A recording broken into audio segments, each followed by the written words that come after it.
perlu hati-hati di sini. Lain kali kan orang langsung stop di satu titik, sehingga nah ini yang akan berbahaya. Misalnya menyangkut iman. Kalau kita tidak mengerti iman, kita beriman kepada bukan yang menyelamatkan. Nah, bagaimana tuh iman yang menyelamatkan?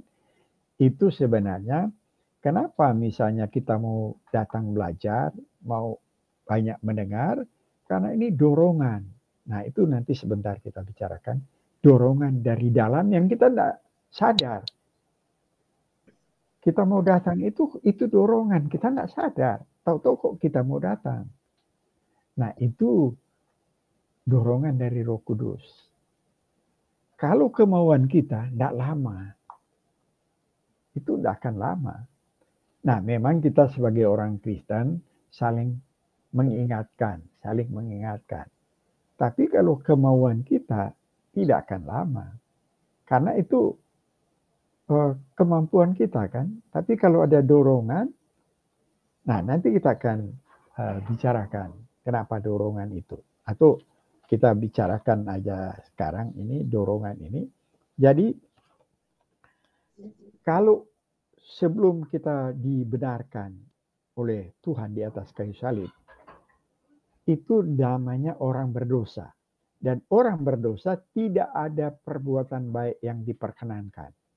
Jadi tidak ada perbuatan baik untuk mendapatkan keselamatan. Ya. Roma 3 ayat 12. Roma 3 ayat 12. Dari 10 lah. Seperti ada tertulis, tidak ada yang benar, seorang pun tidak. Tidak ada seorang pun yang berakal budi. Tidak ada seorang pun yang mencari Allah. Itu orang berdosa. Tidak mungkin. Semua orang telah menyeleweng, mereka semua tidak berguna. Tidak ada yang berbuat baik. Seorang pun tidak. Nah, itu sebabnya pada waktu masih berdosa, tidak ada perbuatan baik untuk datang menyelamatkan. Itu nanti anugerah yang memberikan kita keselamatan. Karena sebelum kita diselamatkan di atas kayu salib, tidak akan mungkin. Mau jungkir balik pun tidak akan mungkin kita mendapat keselamatan. Karena kan tadi Efesus 2 ada 8 bilang, keselamatan itu melalui anugerah, oleh anugerah, melalui iman, bukan pekerjaanmu. Jadi tidak ada pekerjaan kita di sini. 100% Tuhan yang memberikan keselamatan itu. Nah, setelah kita selamat, itu pasti ada perbuatan baik. Kenapa pasti? Ini rahasia yang perlu. Karena ada Roh Kudus. Jadi ada janji Tuhan Yesus, begitu kita mati dan percaya, Roh Kudus akan dikirim kepada kita. Nah, Yohanes 7 ayat 38 39. Siapa bisa baca? Barang siapa percaya kepadaku, seperti yang dikatakan oleh kitab suci, dari dalam hatinya akan mengalir aliran-aliran air hidup. Yang dimaksudkannya ialah roh yang akan diterima oleh mereka yang percaya kepadanya, sebab roh itu belum datang karena Yesus belum dimuliakan. Nah, jadi karena Yesus belum dimuliakan, nanti akan datang pada waktu kita percaya, roh itu ada di dalam diri kita. Nah, ini yang memampukan untuk kita berbuat baik. Efesus 1 ayat 13.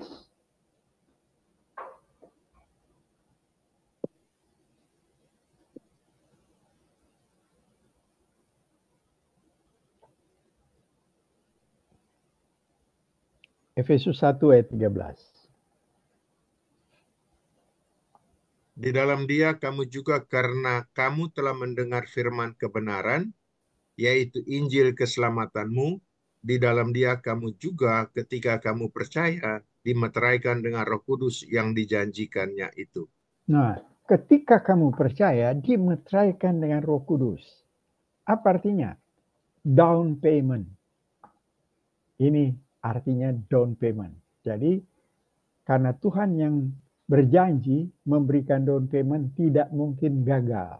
Jadi Roh Kudus memeteraikan dan Roh Kudus tinggal di dalam kita setelah kita percaya kepada Kristus yang di kayu salib itu. Nah, dari sini ada dorongan-dorongan yang kita tidak sadari. Itu yang membuat kita mau rela datang, mau mendengar, seolah-olah kita yang melakukan. Padahal ini ada dorongan. Seperti yang Filipi 2 ayat 13 ya. Selalu dibacakan itu karena itu penting sekali. Filipi 2 ayat 13.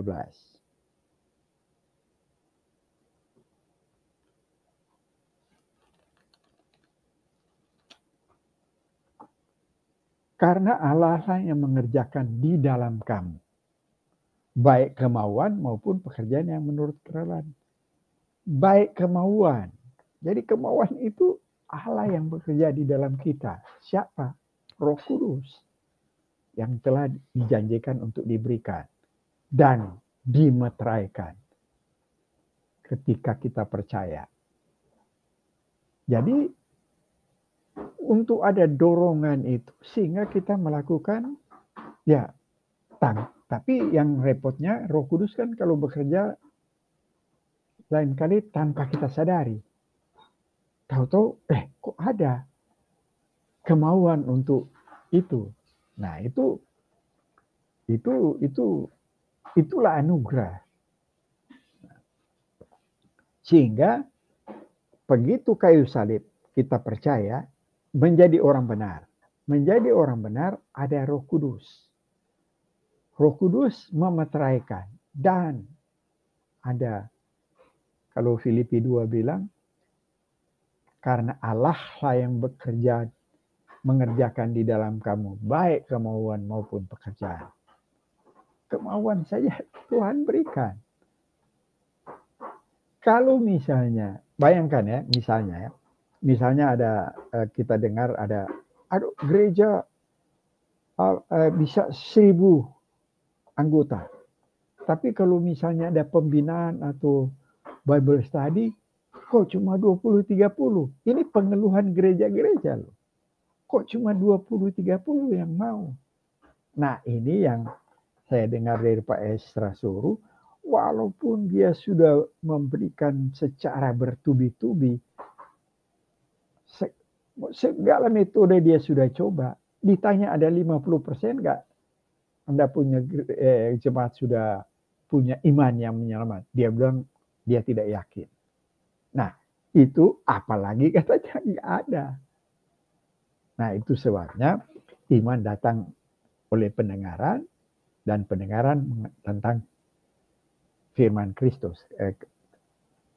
Nah itu sebabnya itu yang mendorong kita untuk menjadi berbuat baik. Tapi sebelum itu tidak akan mungkin orang berbuat baik.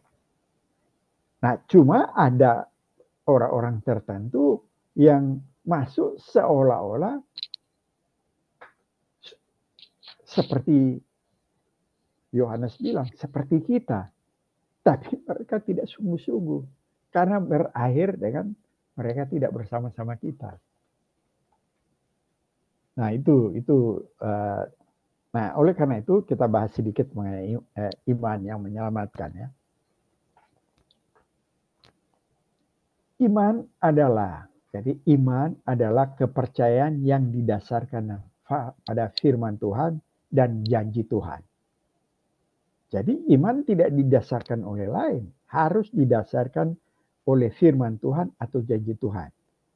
Ada contoh-contoh misalnya begini, di Kelapa Gading saya pernah ikut karismatik punya persekutuan doa karena saya pergi ke dokter gigi.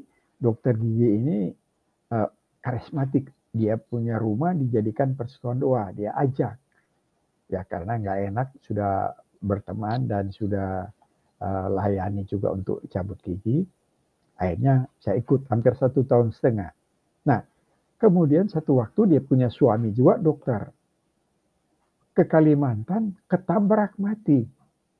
Saya datang melayat, saya tanya ke ada teman-teman sekelompok kita yang mana Ibu Rita namanya, mana Ibu Rita? Oh lagi di kamar, lagi berdoa untuk membangkitkan. Nah, apakah ada di Alkitab janji Tuhan atau firman Tuhan kalau mati bisa mau minta kepada Tuhan bangkit? Kan nggak ada. Jadi iman yang tanpa dasar. Atau misalnya ada orang mau pergi tiba, waduh, rame-rame pergi hujan. Oh, beriman saja. Nanti dia berhenti. Adakah janji itu? Adakah firman Tuhan untuk itu? Kan nggak ada. Nah, itulah iman itu harus didasarkan pada firman Tuhan atau janji Tuhan. Itu. Jadi iman yang pertama ini percaya tentang Kristus misalnya ya. Jadi iman yang pertama ini percaya tentang Kristus. Nah, apa artinya percaya tentang Kristus? Misalnya 1 Yohanes bilang pada mulanya firman. Firman itu adalah bersama-sama Allah dan firman itu adalah Allah. Nah, percaya nggak kita ini? Ini informasi menyangkut tentang siapa itu Kristus. Kemudian dia menjadi daging di ayat 14. Percaya nggak kita? Info ini menyangkut percaya tentang Kristus. Ya. Markus 10:45. Markus 10:45. Kita baca ya, Markus 10:45.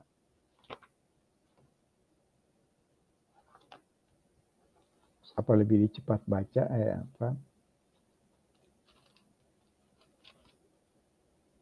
Karena anak manusia juga datang bukan untuk dilayani, melainkan untuk melayani dan untuk memberikan nyawanya menjadi tebusan bagi banyak orang. Nah, ini jadi Tuhan Yesus akan menjadi tebusan bagi banyak orang. Nah, ini tentang Kristus. Apakah kita percaya? Tapi ini tidak sampai di sini. Karena banyak sekali orang percaya banyak macam-macam tentang Kristus di Alkitab ya. Banyak sekali. Tetapi belum menyelamatkan itu. Nah, ada tahap kedua. Iman yang menyelamatkan mempunyai Kristus sebagai objek. Apa artinya? Percaya kepada Kristus. Kalau pertama itu percaya tentang Kristus. Jadi semua informasi yang ada di dalam Alkitab menyangkut kebenaran firman, itu kita percaya tentang Kristus. Kalau yang kedua, iman yang menyelamatkan mempunyai Yesus Kristus sebagai objek. Apa artinya? Percaya kepada Kristus. Misalnya Yohanes 3 ayat 16 yang kita punya favorit itu ya. Yohanes 3, Ben hafal itu Ben. Karena begitu besar Allah mengasihi isi dunia ini sehingga dikarenakan anaknya yang tunggal. Supaya barang siapa percaya pada dia tidak binasa melainkan beroleh hidup yang kekal. Barang siapa percaya kepada dia. Jadi tadi percaya tentang info Alkitab mengenai Kristus. Jadi percaya tentang Kristus. Yesus sebagai Allah. Percaya enggak? Yesus sebagai manusia. Percaya enggak? Yesus datang ke dunia untuk menyelamatkan kita. Percaya enggak? Nah, Yesus jadi daging. Nah, itu tentang Yesus. Sekarang salah satu yang kita punya Bible study ini supaya percaya kepada Kristus. Atau nah, ada juga ayat 11 ya. Yohanes 3 ayat 11.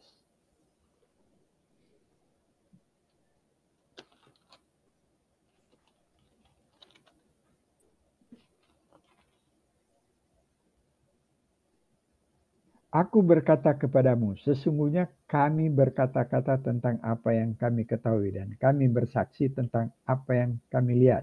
Tetapi, oh bukan ini berarti. Ya bukan. Salah catat saya. Oh 11 ayat 25 dan 26.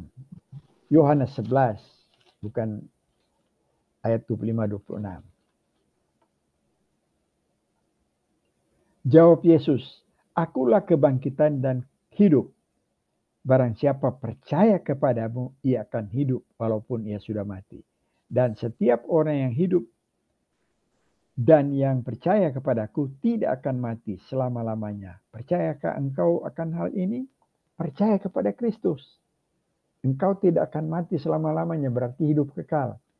Ditanya di sini, percayakah engkau akan hal itu? Jadi percaya tentang banyak informasi tentang firman, belum cukup percaya kepada Yesus. Karena ini ayat-ayatnya tadi ya. Atau Yohanes 14 ayat 1.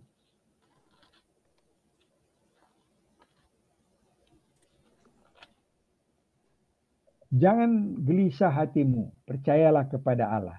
Percaya juga kepadaku. Jadi semua menuju kepada diri kita. Nah, sekarang pertanyaan, apa perbedaannya percaya tentang Yesus dan percaya kepada Yesus? Itu contoh itu kita Daredevil kan. Ada satu orang menyeberang kawat di Niagara. Dia bisa seberangi dengan berjalan di atas kawat. Dia sampai ke seberang, balik lagi. Waduh, tepuk tangan penonton di seberang dan di seberang. Baru dia bilang, percayakah kamu kalau saya membawa tunggangan seseorang? Oh, percaya semua. Nah, yang percaya, mari jadi volunteer untuk saya bawa. Tidak ada yang mau. Ya. Nanti anaknya yang mau. Jadi orang bisa percaya tentang orang ini, tetapi belum tentu percaya kepadanya kalau bersama-sama untuk melewati itu. Nah, itu kira-kira ya. Jadi percaya tentang Yesus dan percaya kepada Yesus. Nah, itu salah satu unsur-unsur untuk iman yang menyelamatkan. Dan kemudian iman yang menyelamatkan itu menyangkut pikiran, perasaan, dan kehendak. Pikiran misalnya Roma 10 ayat 13-14. Roma 10 ayat 13-14. Banyak sih menyangkut pikiran. Siapa bisa baca Roma 10 ayat 13-14?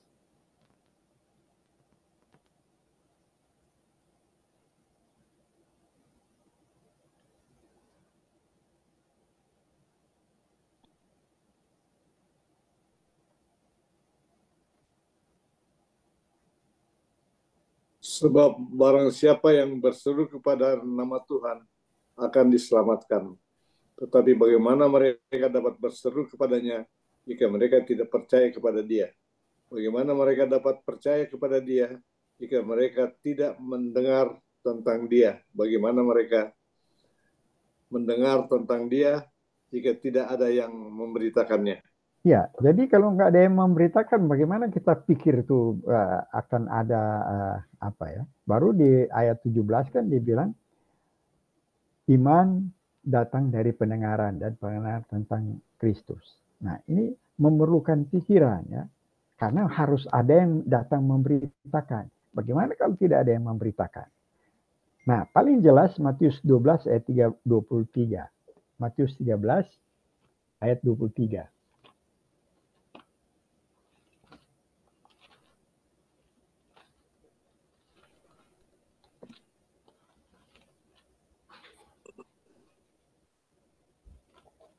Yang ditaburkan di tanah yang baik ialah orang yang mendengar firman itu dan mengerti. Dan karena itu ia berbuah. Ada yang 100 kali lipat, ada yang 60 kali lipat, ada yang 30 kali lipat. Nah, mendengar firman dan mengerti. Berarti iman yang benar itu yang memakai pikiran. Ya. Karena banyak kan yang bilang jangan pakai pikiran kalau beriman. Ini kan masalah besar. Ya. Kemudian melibatkan emosi. Ya. Nah, melibatkan emosi ini karena ada ternyata misalnya Matius 19 ya. Matius 19 ayat 22.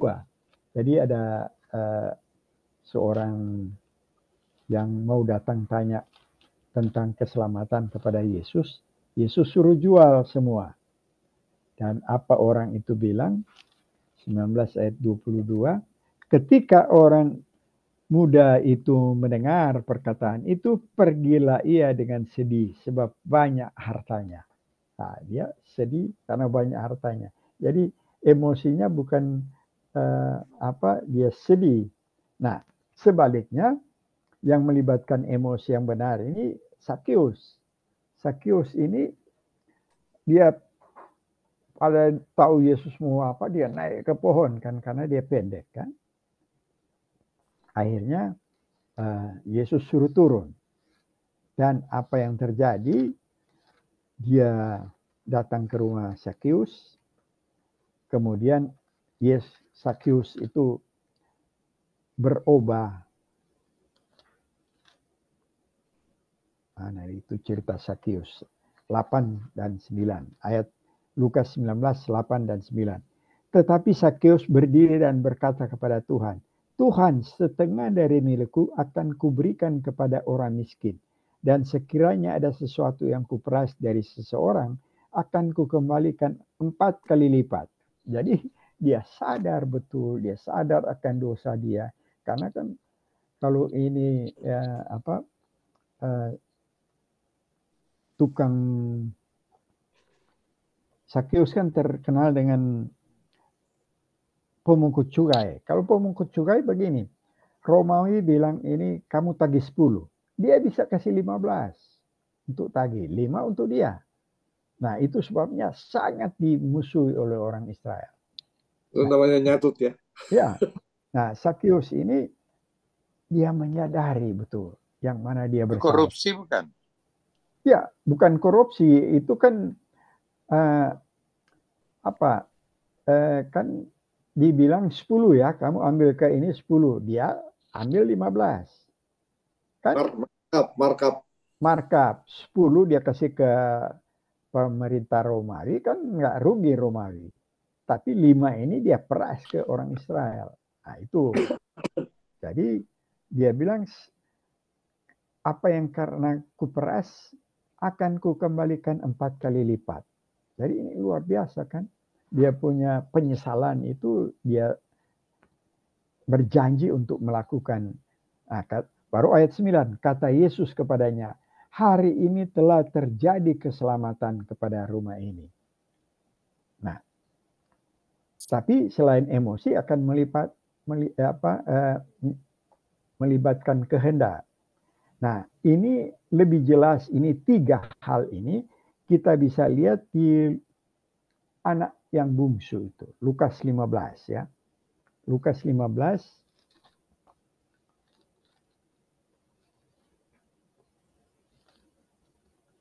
mulai dari ayat 18, 19, 20. Ini mencakup 3 hal ya. Ayat 17. Lalu ia menyadari keadaannya, katanya, betapa banyaknya orang upahan Bapakku yang berlimpah-limpah makanannya, tetapi aku di sini mati kelaparan. Jadi sadar dia. Dengan pikiran dia mulai sadar. Dia kok mau makan aja, dia harus makan ampas babi. Itu double najis. Babi najis, ampasnya lebih najis lagi. Jadi double. Nah, akhirnya dia terbuka, dia punya pikiran, sadar. Menyadari keadaannya. Nah, aku akan bangkit dan pergi kepada Bapakku dan berkata kepadanya, Bapa, aku telah berdosa terhadap surga dan terhadap Bapa. Penyesalan, emosi. Aku tidak layak lagi disebut anak Bapa. Jadi dia betul-betul jadikanlah aku sebagai salah seorang upahan Bapa. Itu kan dia punya pemikiran dan apa yang dia harus tindaki dan penyesalannya. Maka bangkitlah ia dan pergi kepada bapaknya. Jadi ada kehendak di situ untuk dia bangkit. Jadi contoh. Nah, itu yang kita dapatkan di segitiga itu ya. Segitiga kan kita ada notisia. Notisia itu percaya tentang dan percaya kepada. Itu menyangkut pikiran ya. Kemudian ada asensus. Asensus itu kan menyatakan kita itu menyetujui atau ada keyakinan terhadap Injil yang diberitakan. Tetapi ini tidak cukup. Kalau hanya mengerti dan kita menyetujui, ada persetujuan dari kita dan yakin terhadap kebenaran Injil, ini belum cukup, belum iman menyelamatkan. Karena Yakobus 2 ayat 19, Yakobus 2 ayat 19, ini Alkitab mulai susah dibuka. Yakobus 2 ayat 19 bilang begini, engkau percaya bahwa hanya ada satu Allah saja. Itu baik. Ini Rasul Yakobus bilang ya. Tetapi setan-setan pun juga percaya akan hal itu. Dan mereka gemetar. Dan mereka sebenarnya bukan hanya percaya ya. Mereka yakin. Karena di Markus 5 ayat 7, dibilang apa Markus 5 ayat 7? Dibilang, dan dengan keras ia berteriak. Ini iblis ya. Apa urusanmu? Karena iblis melihat Yesus. Apa urusanmu dengan aku? Hai Yesus anak Allah yang maha tinggi. Jadi kan dia mengakui yang mana ini Yesus anak Allah yang maha tinggi. Dia sudah percaya ini hanya ada satu Allah. Dia mengakui Yesus adalah anak Allah. Tapi dia tidak menyerahkan diri. Malah memberontak. Nah, itu sebabnya perlu ada fidusia. Fidusia itu trust atau penyerahan diri kepada kebenaran Injil yaitu Kristus Yesus. Ada kehendak di situ. Jadi itu tiga itu ya. Nah, kata fidusia kan bahasa Inggrisnya asalnya jadi fidelity. Fidelity kan itu kesetiaan. Jadi kalau di loudspeaker kan high fidelity. Artinya itu kesetiaan kepada suara aslinya. Jadi makin bagus loudspeakernya, hi-fi-nya makin mendekati suara aslinya. Karena kesetiaan kepada suara aslinya. Itu sebabnya dia disebut high fidelity. Nah, fidelity ini dari kata fidusia. Nah, jadi ada kesetiaan. Kita memberikan diri kepada Kristus. Percaya. Mempercayakan diri. Nah, itulah iman yang menyelamatkan. Tuh kira-kira. Tapi saya mau izin dulu sebentar.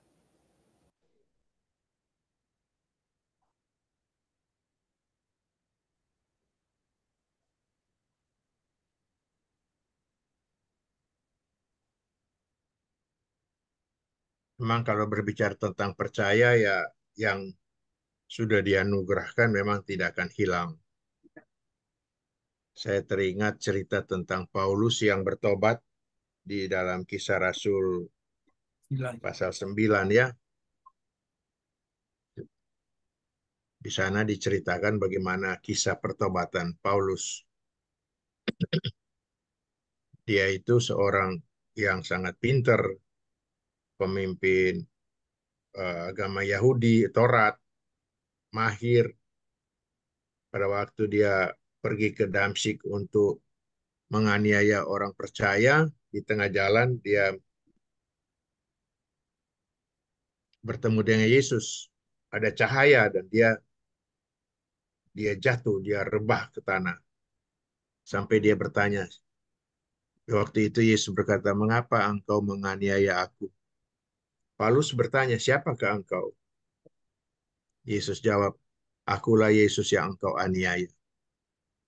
Di sini kita lihat bagaimana dengan dia mendengar nama itu, dia tahu nama itu siapa, dia tidak bisa lawan lagi.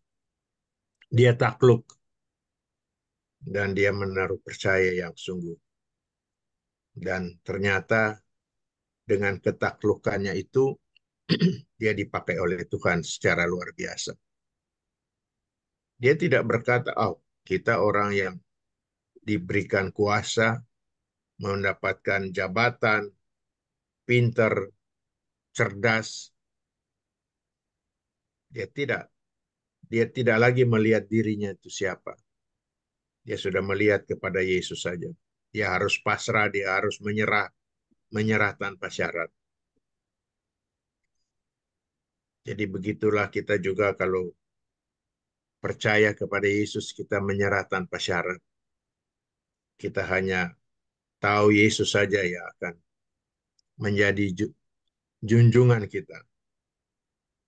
Percaya itu. Makanya di dalam Ibrani 10:10 Paulus mengatakan bahwa sekali percaya, sekali selamat tetap selamat. Jadi memang sekalipun seperti kata Rowley ya, seringkali juga jatuh bangun kan. Tapi seperti grafik, jatuh sekali kita naik lebih tinggi lagi. Jatuh lagi kita naik lebih tinggi lagi. Begitu terus. Itu mau bicara oh sekarang di zaman Sampai sekarang gitu dong. titik Supaya sekarang kesempurnaan. gitu. Gimana terang sampai di mana kita mengenal sampai ke situ? Apakah kita mengulang lagi yang kecil atau mengulang itu bagaimana? Gitu. Jadi kalau Ya. pandangan reform begini.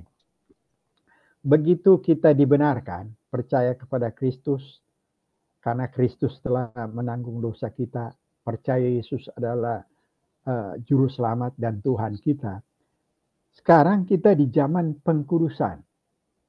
Nah, bagaimana pengkudusan ini sampai kita dipanggil? Apakah berakhir dengan kita meninggal atau nanti ada yang sampai kita melihat Tuhan Yesus datang kedua? Nah, itu kita sekarang di zaman antara kita dibenarkan dan menunggu kedatangan Yesus. Jadi kita di antara kita dibenarkan menuju kepada apakah kita bisa melihat kedatangan Kristus atau kita meninggal. Nah, itu disebut pengkudusan. Bagaimana kita harus dikuduskan melalui apa yang Tuhan telah kirim kepada kita, Roh Kudus untuk meterai dan menuntun kita dan memberikan firman Tuhan untuk kita selalu datang mempelajari. Nah, itu kalau reform ya. Jadi dia cuma ada dibenarkan dan masuk di dalam pengkudusan. Nah, jadi bicara tadi pertanyaannya Edison, so sampai di mana sampai posisi memahami Alkitab itu mungkin maksudnya ya. Alkitab itu kan dibilang the greatest story ever told. ya. Artinya begini, Alkitab itu sampai orang mati pun nggak pernah tamat orang belajar itu Alkitab. Iya, betul. Orang sekarang udah bicara sampai apapun tidak ada habisnya, masih ada bagian yang belum terungkapkan. Jadi sampai kapanpun, jadi kalau ditanya so sampai di mana posisinya orang, itu tinggal orang memahami itu, orang yang Roli kasih ini membantu orang untuk lebih banyak memahami tentang isi Alkitab itu. Maksud dari Alkitab itu kemana. Tapi bukan berarti Roli mengarahkan ini sudah sampai kira-kira so 2/3 atau kira-kira so 4/5. Tidak akan selesai. Tidak akan pernah habis. Menurut kita tidak akan pernah habis. Karena ada sisi-sisi lain lagi yang bisa dilihat. Kan begitu luasnya Alkitab ini. Kalau cuma baca yang itu wah. Jadi memang di Wahyu itu ada 3 pandangan. Nah, mana yang benar nanti Tuhan yang tahu. Karena amilianisme, premilenialisme, postmilenialisme. Nah, mana yang benar? Nah, ini kan nanti di atas yang akan. Karena Wahyu ini nggak gampang untuk mempelajari karena banyak itu kan, banyak sekali banyak orang bisa mentafsirkan ini, tafsirkan ini, tafsirkan ini. Nah, nggak sejelas yang Injil itu ya. Nah, oleh karena itu yang paling penting kita sekarang dalam pengkudusan bagaimana mendekatkan diri dengan Tuhan di atas. Oh, datang semua itu kan kalau kita dengan Tuhan kan kita akan lewat. Siap. Ya. Siap. Kalau kita barangkali kalau mau ukur dengan levelnya, makin banyak kita pelajari, makin merasa berkurang kita. Ya, Nah, betul. dan Ya. kita dengan mempelajari ini kita perasaan takut nggak ada. Ya. Jadi jangan takut Ya. untuk menghadapi ya apapun yang kalau Tuhan panggil apa semua ya sudah Siap. mendekatkan dengan Tuhan ya nggak usah takut, semua juga akan pergi. Jadi ada yang kasih ilustrasi begini. Orang yang mendekati terang yang sesungguhnya, makin dia dekat, makin dia lihat tuh bayang makin besar. Kalau dia jauh dengan Tuhan, dia nggak lihat bayang, dia dengan terang. Nah, dia nggak tahu dosa-dosanya. Tapi makin dia mendekat ke terang, makin tahu dosa-dosanya. Makin minta ampun, makin tunduk kepada Tuhan, makin bersandar kepada Tuhan. Nah, itulah yang Martin Luther saja seorang yang reformator, yang diberikan Tuhan keberanian yang luar biasa, yang merubah apa yang Martin Luther dapatin di kantong dia. Orang lihat ada note di kantong dia I am a beggar. Saya adalah peminta-minta. Minta anugerah, minta bimbingan Tuhan. Selalu makin dekat, makin minta karena makin melihat bayangan kita makin banyak dosa. Penjahat nomor 1 itu. Kalau sudah mau digantung di kayu salib. Apa? Dia percaya pada waktu itu, pada hari ini pun engkau akan bersama-sama dengan aku. Jadi, jangan kita nilai selama dia masih hidup. Karena orang yang hidupnya bergajulat bisa aja bertobat kan. Bisa aja Tuhan sudah mempersiapkan itu orang itu akan satu waktu sudah ada anugerah nanti untuk kayak Rasul Paulus lah. Menyetujui untuk bunuh orang, menyetujui untuk penjara, dan dia sendiri yang cari untuk memenjarakan orang-orang percaya kepada Kristus. Nah, Paulus itu dipanggil, ini anugerah yang tidak bisa ditolak ya. Paulus kan jatuh buta. Iya. Dia pertama dia bilang, siapa engkau Tuhan? Akulah yang engkau siksa. Tidak, dia bilang, kamu ikut saya atau enggak?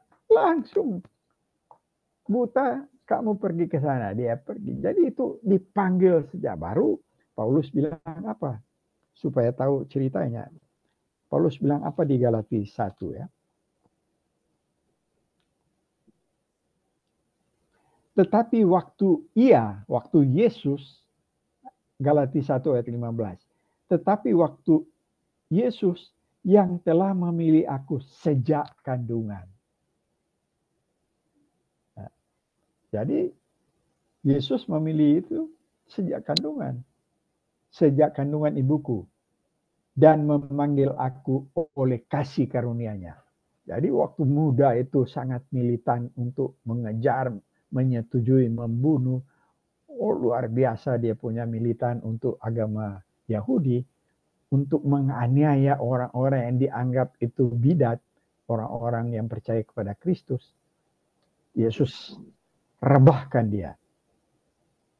Nah, Paulus tanya, akulah yang engkau aniaya itu. Wah, tanpa itu langsung buta disuruh ke rumah untuk baru setelah itu dibimbing selama 2 atau 3 tahun di daerah Mesir. Dibimbing sendiri oleh Roh Kudus. Setelah selesai dia datang ke Yerusalem. Orang masih curiga. Wah, ini yang pembunuh, penjara orang. Tapi diterima oleh para rasul. Baru dia bekerja melebihi lain-lain. Dan dia mengaku dia setelah dipilih oleh Yesus. Sebelum dunia dijadikan. masih di dalam kandungan ibuku. Banyak dosa yang tidak bisa dengan dosa kita untuk mendapatkan keselamatan. Oleh karena itu hanya kita beriman kepada Kristus. Itu yang dapat menyelamatkan. Nah, itu harus dijelasin karena Injil adalah kekuatan Allah untuk menyelamatkan. Bukan ilustrasi. Ilustrasi hanya pembawa masuk kepada berita Injil. Ya. Tapi so ada kerelaan begitu so bagus tuh. Kayak Ben di taksi dia bicara